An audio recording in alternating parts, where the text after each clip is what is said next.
Cinema షూటింగ్లు అంటే తెలిసే కదా, లేనిది ఉన్నట్టు ఉన్నది లేనిట్టు సృష్టిస్తారు. ఆడ పెద్ద బంగ్లా ఉన్నట్టు చూపిస్తారు కానీ ఉండదు. బాహుబలిలో నిజంగానే దున్నపోత వచ్చి గుద్దినట్టు చూపించారు కానీ ఆడ దున్నపోతే లేదు. సముద్రం నడమల పాట తీసినట్టు చూపిస్తారు కానీ ఆడ సముద్రమే ఉండదు. హాగో అట్లనే ఓ సముద్రం సీన్ తీస్తుంటే ఎంత పని అయిందో చూడురి.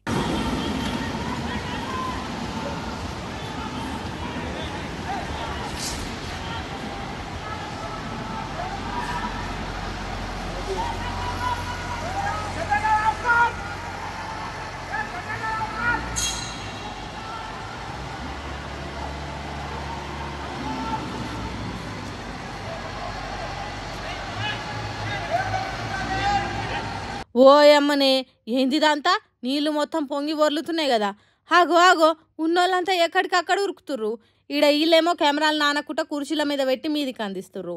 ఉన్న సామానంతా నానిపాయే కదా. చూస్తుంటే ఇదేదో సినిమా షూటింగ్ లెక్కనే ఉంది కదా అని చూస్తుర్రా.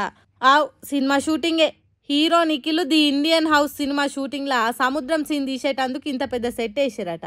ఏమైందో ఏం పాడో, ఉన్నట్టుండి వాటర్ ట్యాంక్ వాలిగిపోయి లొకేషన్ మొత్తం నీళ్ళలో మునిగి తేలింది. అసిస్టెంట్ కెమెరామ్యాన్కు ఇంకొంతమందికి కూడా జర దెబ్బలు తాకినాయట. ఎంబటే ఇక షూట్ ఆపేసి ఎక్కడ సాదిరి పెట్టిరట. కథ చూస్తుంటే నష్టం గట్టిగానే వచ్చినట్టు కొడుతుంది. ఎందుకంటే కెమెరాలు, లైట్లు, లొకేషన్, సామాను అన్నీ ఎక్కువ ధరయే ఉంటాయి. అన్ని తడిచిపోవచ్చు. మరి ఎంత దాకా లాస్ వస్తుందో ఏం పాడు. ఇప్పుడు ఈ వీడియోలు సోషల్ మీడియాలో ఒక్క తిరగనే గిరికలు కొట్టబట్టినాయి. మరి సముద్రం సీన్ ఇట్లా అయిందని ఆపేస్తారో లేకుంటే మళ్ళీ జాగ్రత్తలు తీసుకొని పొరపాటు కాకుండా రీషూట్ చేస్తారో ముందు చూద్దాం. దేశంలో పెద్ద పెద్ద లీడర్ల సంగతి పక్కకు పెడితే చిన్న లీడర్లు బుడ్డ పెత్తనాలు చేసేటోళ్ళ ఆరాటం చిన్న ఉండదు. పార్టీ పెద్దలను కలుసుకోవాలి, వాళ్ళు భుజం మీద చెయ్యేసి ఫోటో ఒకటి దిగాలి అని హుషారు చేస్తారు. లేని ఉపాయాలు వేసి ఫోటోలకు వీడియోలకు ఎదురుగా పోతుంటారు. సరే ఉంటే అభిమానం ఉండాలే కానీ ఇక్కడ ఉన్నోళ్ళ తీరుగా మాత్రం అస్సలే ఉండొద్దబ్బా.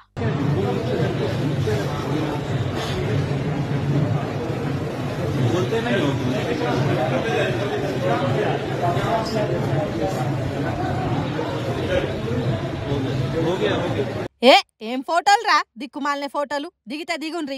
మీరు తెచ్చిన పువ్వులు నేను పట్టుకునేదేంది, వాటిని మీరే పట్టుకొని ఫోటోలు దిగుండ్రి అన్నట్టు కాద్లక మెద్లక కుర్చీలో కూర్చొని చూసే ఈ లీడర్ ను గుర్తుపట్టిండ్రా?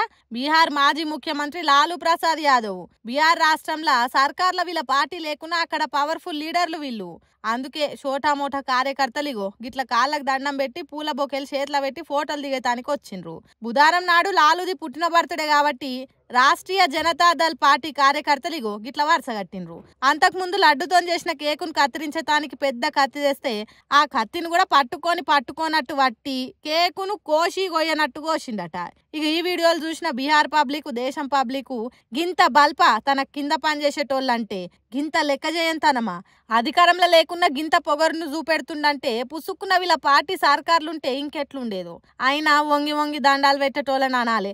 అభిమానం ఉంటే ఉండొచ్చు గాని కార్యకర్తలు, లీడర్లు వస్తే పట్టించుకోకుండా ఉన్నా కూడా వాళ్ళ కోసం తండ్లాడే చాలా బేకారుగా ఉన్నది. దీనికంటే బానిసగిరి నయం.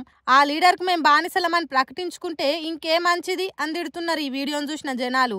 అయితే లాలూ ప్రసాద్ యాదవ్ పానం దగ్గర పడి శాతగా కట్లున్నాడో లేకుంటే కావాలని పొగరు చూపెట్టిండో గానీ ఈ పద్ధతి అయితే మంచిగా లేదంటుర్రు అంతా.